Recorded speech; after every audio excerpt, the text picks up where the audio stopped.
पत्र आहे तुमचं असं म्हणतं म्हणजे काय दाखवा पत्र ते तुम्ही ठिकाणावर आता पहिल्यांदा रेकॉर्डिंग बंद करा बरं मी कधी कधी खबर आहे आता कधी कधी गाव सटकून जातं अधिकारी सुद्धा त्यासोबत त्यांच्यासोबत होते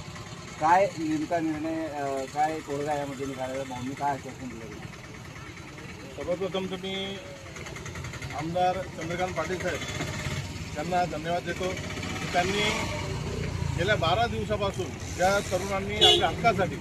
दीपनगर प्रशासनासमोर आमरण उपोषण केलेलं आहे त्या उपोषणादरम्यान त्यांनी येऊन कामगारांना भेट दिली त्यांची विचारणा केली त्यांची प्रकृतीची काय हालचाली त्या जाणून घेतल्या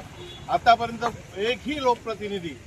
ज्यांना या लोकांनी निवडून दिलं ते सुद्धा या ठिकाणी आलेले नाही फक्त जिल्ह्यातून एकच आमदार चंद्रकांत पाटील हे या ठिकाणी आले त्यांनी भेट दिली त्याबद्दल मी त्यांना धन्यवाद देतो आणि दुसरं महत्त्वाचं असं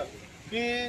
जे चंद्रकांत पाटील इथं आले आणि त्यांच्या उपस्थितीत जे अधिकारी या ठिकाणी आले तर अधिकारी हे निरुत्तर झाले कारण की चंद्रकांत पाटील साहेबांना आम्ही सर्व सविस्तर माहिती दिली जे कागदोपत्री आमच्या जो पुरावे आहेत एसपी एंटरप्राइजेसच्या विरुद्ध ते सुद्धा आम्ही त्यांच्यासमोर सादर केले आणि त्या अनुषंगाने चंद्रकांत पाटील साहेबांनी आम्हाला हे आश्वासन दिलं की उद्या अधिवेशनात हा प्रश्न आम्ही उपस्थित करणार उद्या 12 वाजेच्या नंतर तुम्हाला हे बघायला मिळेल की या कामगारांना न्याय मिळवून देण्याकरता चंद्रकांत पाटील हे जे आमदार आहेत मुक्ताई विधानसभा मतदारसंघाचे ते या कामगारांच्या समस्या या अधिवेशनात मांडून यांना पूर्णपणे न्याय देण्याचा प्रयत्न करतील.